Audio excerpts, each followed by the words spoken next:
Now we know that knowledge is power. And we also know one of the best places on the planet to acquire knowledge is at a library. Joining us here today from the State Library is Mr. Michael Adams. Michael Adams will be presenting on the drug info at the State Library, and there will be an interactive session at the back as well. So Michael will be presenting for around 30 minutes. And there will actually be some activities under this curtain reveal, which we will do in a moment. And you'll actually get to take part in some of the activities which are on hand. So please join me in giving a very warm welcome to Mr. Michael Adams. Thanks, Nick. I was worried the banoffee pie was going to upstage me, so I'm glad you brought it home and really sold me.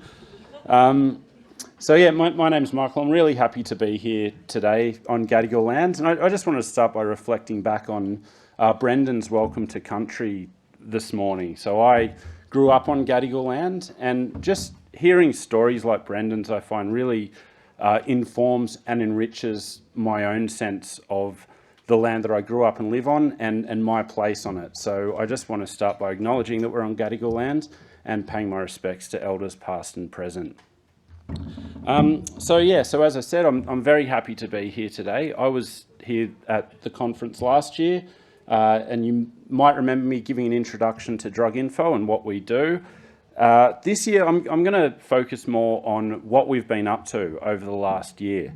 But just for anyone who wasn't at last year's conference or anyone who's forgotten my wonderful presentation, Drug Info is a partnership between the State Library and New South Wales Health. It's delivered through public libraries to provide information about drugs and alcohol to the community. So it's been running for about 20 years now, and the philosophy was that the public needed access to quality information, and where's the best place to make that information available? It's at public libraries. So public libraries really form the third and most important prong in that partnership, because it's really up to public libraries to deliver on that service. But our role at the State Library is to support public libraries in providing this service. We do that in a number of ways. We make information available through a collection of books and pamphlets that are sent to public libraries, as well as our website, and we'll provide resources for public libraries to share that information on social media as well. Training. So one of the real fun parts of the job is getting to go around the state and deliver training workshops. And when I got offered this role, I was told that I'd be traveling around the state and you get to see so many things and it'd be so cool. And that was March 2020. So 12 months after that, I'd made it as far as Manly. But I'm happy to say over the last couple of years, we've really got to get out there. So I just did a stock take. In the last 12 months, we've been to Orange, Gordon, Queanbeyan, Parkes, Albury, Waverley, Merimbula, and later this week, we'll be flying up to Tweed Heads to deliver training there and in Lismore. And the focus of these training workshops is firstly to help public library staff know where to find the information, and secondly, how to promote that information to the community. And that's increasingly the most important part of the drug info service, is the promotional material we provide. So there's bookmarks and postcards and other resources that public libraries can order. I know many CDATs have also ordered material from us in the past, as well as schools, LHDs. So we have promotional material, and then it's the programs that we support public libraries to provide. And this promotional side of things is just vital, because one thing I always ask at my training workshops is I say to public library staff, has anyone ever come up to you at the desk and said, oh, I've got an issue with alcohol, or I need to know information about this drug?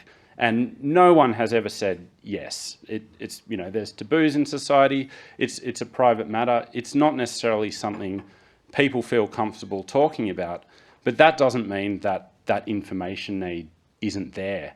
So it's really important the community knows that the library's a place they can go to get quality information. So we're really reliant on public libraries to make this service happen.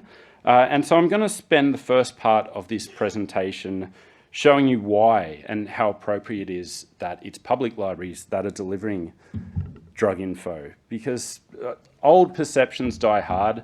And I know there's probably people in this room who are going, why is this book nerd on stage talking about drug info and not Dewey Decimal or my favorite shushing techniques? I can give you plenty of those if you want to see me after, but public libraries do so much more than provide books. There's whatever segment of the population you're in, there's something for you at the local public library in terms of the programs and the services being delivered.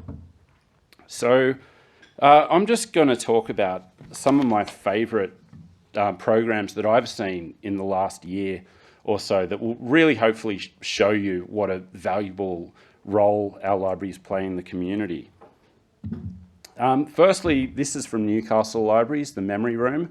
Just an incredible, multifaceted project which provides support and social connection to those living with dementia. It's extraordinarily ambitious. Its staff have received training from Dementia Australia to help library staff provide dementia-friendly programs and spaces. They use images from their local studies collection. You can see an image of a rugby league match in the 50s. They'll take other images. It might be some children playing in a playground equipment, or more recently, there's a photo of the Pasha Bolka washed up on Nobby's Beach in 2007. Just pulling out these historical images with prompt questions to get people to open up. Do you have any memories of playing at the park? What did you like to do? Did you watch rugby league? All of these kind of questions, and just using the library collection to spark memory and start conversations. There's memory kits with pictorial books and CDs of birdsong and nature sounds and tactile activities. There've art programs with qualified art therapists. There's even a podcast series, Living with Dementia, that features interviews with experts in the field. So it's just a really thoughtful project attempting to make a real difference to the community. There we go. One thing I wish more people knew was what amazing historical repositories public libraries are. They're such a great place for local history, whether you want to know more about the history of your house or why your street has its name, or even doing some family history. There's such great collections and passionate people providing a local history service to the community. But like any historical institution, public libraries are in many ways paying for the sins of the past in terms of who gets to be included in these collections. So traditionally, the history told is very male and Eurocentric, and it's hard to get rid of those biases completely in terms of what has been preserved and what was collected in the past. But what we can change is what is being collected now and who is being included. So libraries are increasingly aware of the role they have to make sure that whoever you are, you can see yourself reflected in your library's collection. And the Mapping Queer North Sydney project is a great example from Stanton Library in North Sydney, which was a project to address gaps in the historical record in relation to queer life in North Sydney. So it allows users to drop a pin on a map and put in an anonymous story about their experience at a particular site or on whatever it might be, which then get added to the library's local history collection. There's some, really, what I love about it is you get like really small moments. It might be just a first date story under the Harbour Bridge, or it might be a coming out story at someone's house, through to bigger historical moments. So the Pride March over the Harbour Bridge earlier this year, for example. But just collecting these moments, big and small, and making them available for posterity. The Let's Go series is a cultural celebration in Canterbury Bankstown, which is one of the most culturally diverse places in Australia. So I think 44% of residents were born overseas, 60% speak at least one language other than English. And this series, it's a 3-month-long cultural celebration. They feature workshops on, various cultural crafts, bilingual story times, author talks. There's musical performances, art exhibitions, and just all kinds of live performances and celebrations. So far we've had a Polish, Greek, Vietnamese and First Nations communities represented, and they're just, again, really ambitious and wide-ranging programs to make sure the community feels welcome and included in their library. And something that's happening everywhere at libraries is story times. And you may have taken your own children to a session in a library and sung Row Row Your Boat or done some craft, but there's actually a lot more to it than that, and libraries really understand the role they have to play in early literacy. So at the State Library, we've developed a framework for early literacy programs in public libraries, and the libraries themselves are going way beyond that with programs about Dubbo Library's 1,000 books before school, other initiatives to get kids reading, and what goes into these story times, and making sure, again, that everyone's included. So in any given week, you'll see story times held outside the library, in shopping centres, parks, local fairs, pools. And they're also trying to capture much more of the community. There's bilingual story times done in conjunction with Auslan interpreters, sensory story times for children with neurodivergent issues. And I think one thing that unites all of these examples is the idea of knowing your community. And I go back to David's address this morning. Something that really stood out to me about what David said was local people solving local issues in a local way. And I think that is what the best libraries do, is they understand their community. And to do that, they look at who lives there and what do different people need to feel represented in their library's collections and programs. They're engaging the community to deliver programs and feel empowered that the library is a space for them, and working towards the end point of that for community, with community, by community model of programming.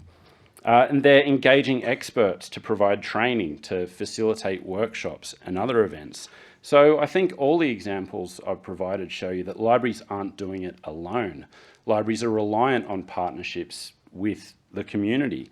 And this is another area that the State Library provides assistance with. And so what you're seeing on the screen here is part of a training module that I've been developing to assist libraries in establishing meaningful partnerships with other organisations and groups in their community. Just was speaking to Joanna from Queanbeyan early today, and she was talking about a frustration that different groups in the community who should be working together either don't know that the other exists or don't know what they're doing, and you're seeing duplication of work. You're seeing a program going without the consultation of one area of the community where it would have been beneficial for all to bring those two groups together. So this is an important part of our training, is to help public libraries in establishing those partnerships. And this is where CDATs come in. And so we're going to talk more about the issue at hand now. So if I attend, this probably says more about my own ego than anything else, but if I come to a conference like this, or I have a meeting with Gail, I get so easily swept up in it, and then I walk away going, geez, I'm a good bloke. I'm just out there doing so much for the community. And then I have to check myself and go, oh, wait, no, I don't do that at all. That's not my role. So I'm not qualified in public health or know anything about alcohol and drug research. I'm reliant on the experts from New South Wales Health to provide me with the information to make available to the community. I don't work at a public library. I'm reliant on public library staff to make sure that information is promoted in their communities and to run those programs to get the word out. And public libraries, to truly get the most out of their drug info service, they need to be working with organisations like CDATs, experts and advocates who can help them deliver programs, ensure the message is right, and get the most out of what I think is a very valuable service. So drug info only works as a partnership, and that's the message I provide to public libraries. So today I want to focus on CDATs and what you could benefit from such a partnership and some ways into that partnership. And so the easiest way in is through our drug and alcohol info pop-up program, which at the end of this session, you can see that in action.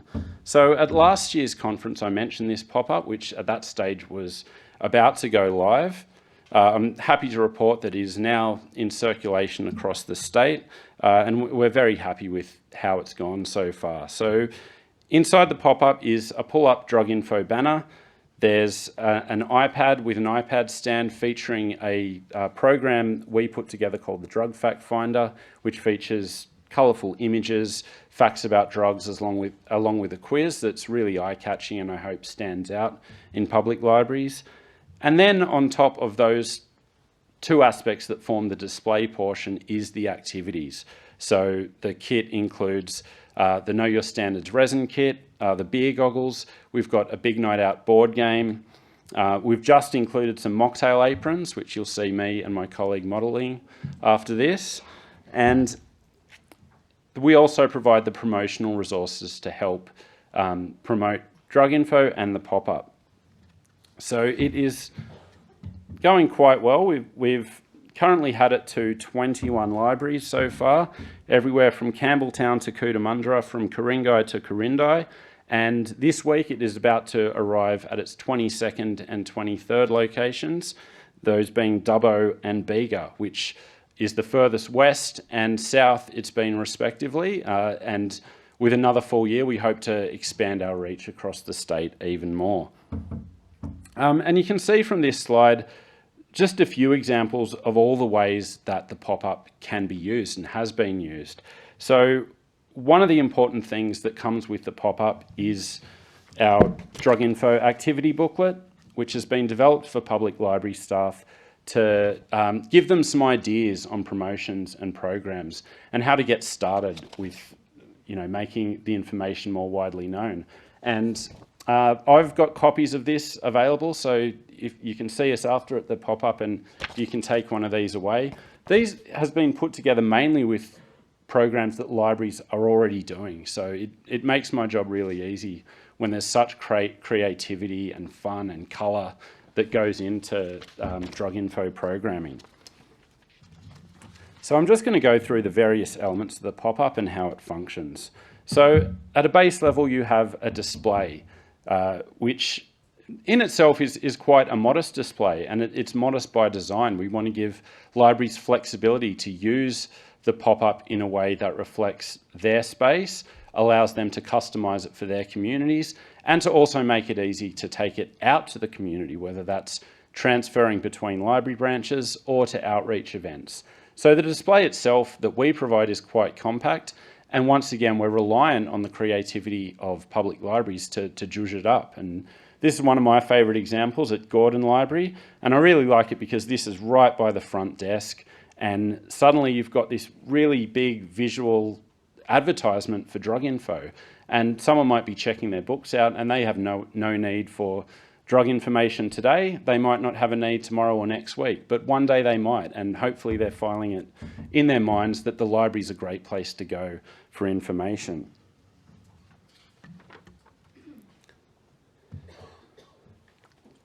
But again, it all comes down to the programming, and while we don't cater exclusively to youth, we find that is an area that we have achieved a lot of success, and they love putting on the beer goggles. We serve mocktails. There's so many highlights over the years. I really like the way libraries will bring drug info into other programs that are completely separate. Camden Library, for example, was running a driver education program, so they asked to get a pop-up so they could include the beer goggles as part of that education. Blacktown Library has taken our Big Night Out board game, which provides different scenarios about aspects of peer pressure and all the things that the teenagers go through, and provides scenarios with the chance to have a discussion about what would you do, what do you think, you know, they should have been doing, and asking these questions. And so Blacktown took out the cards and just, I think they had about 30 kids, and just asked these questions and just went around the room and got these really great responses that was just, it taught me a lot hearing what Blacktown were doing. And then Youth Week, of course, is a very busy time, I'm sure, for most of us in this room. So it's been a great time for the pop-up. And what I really like, again, is libraries embedding drug info into their programming. We saw so many reports of libraries who didn't have the pop-up, but had had it in the past, now serving mocktails and running programs related to drug info, even in their more general Youth Week programming. So I mentioned mocktails. Our literary mocktails promotion has been running for some time. It's, again, some really nice graphic design from our talented team at the library, creating postcards and posters with different mocktail recipes. They're book themed, they're literary mocktails, so they all have a book tie-in, which means they can be easily integrated into general library promotions.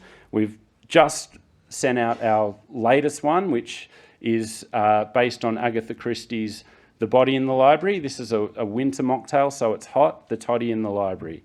And yeah, again, I'm really happy with that one because I'm the one who has to come up with these stupid puns. And that one just, yeah, came so easily. But yeah, mocktails are just an easy way into drug info, and the cards have information about the Australian alcohol guidelines. And again, the emphasis is on fun. It's not about delivering a lecture. It's just about, here's a colourful postcard, and maybe the information on the back will be useful to you. I mentioned taking the pop-up outside the library, and this is something that libraries are doing really well, is outreach. So already we've seen the pop-up at health and wellbeing expos. We've seen it taken to high schools. We've seen it at shopping centres. This picture here is from Georges River Youth Fest. So they got a pop-up and gave out drug info material. It's travelling to Corindai for NAIDOC Week next month because they've got a NAIDOC Family Fun Day. So it's just easy to get it out there by having such a compact pop-up model.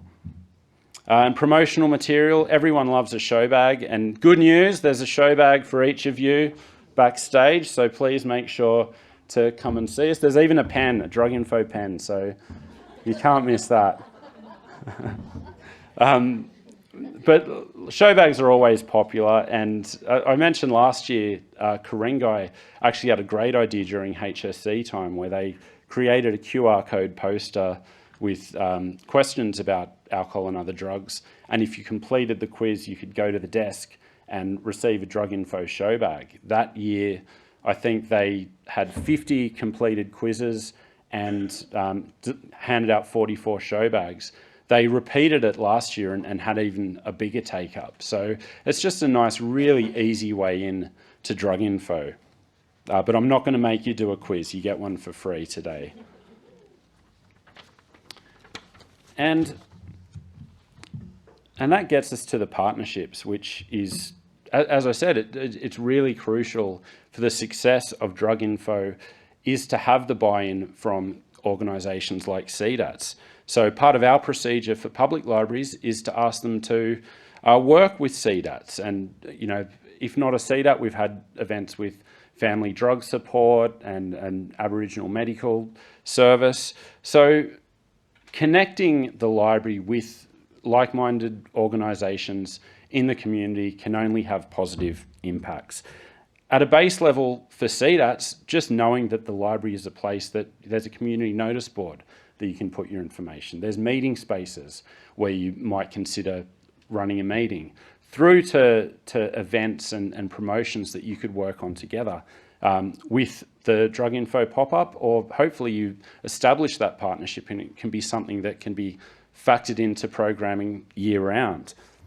So we've had some great success with CDAT and library partnerships. We've had Muswellbrook. Is anyone from Muswellbrook today? Unfortunately not. Okay. But we had a lot of great events with the Muswellbrook CDAT, which was really great.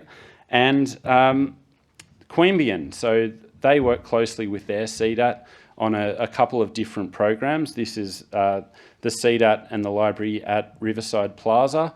What they also did was have an in-library session on the Know Your Standards with the beer goggles as well as mocktails. And this was really great for me. I got to go down to Queanbeyan and witness this. And it was like I had a real sense of achievement afterwards, because we'd been to Queanbeyan to deliver training, I think about 2 or 3 weeks before. And so as part of that training, we put on a standard drinks session. And, we always have a lot of fun and get some good conversation. But the aim of it isn't to have fun, it's to help the library staff feel empowered to deliver those sessions for themselves. And I'm sure many of you have felt the same when you go out and do something. You don't know if you're just speaking into the void or if what you've said has had any impact at all. So just to see the library staff member you'll see at the start, I trained her like 2 weeks before, and to see her delivering the session for herself was just like really fulfilling personally. So I'll just conclude by saying there's 362 public libraries across New South Wales. So there's bound to be one near you that hopefully you can work on to deliver some good programs for your communities. So so that's me. I'll be backstage there with our pop-up. I'm happy to answer any questions you might have.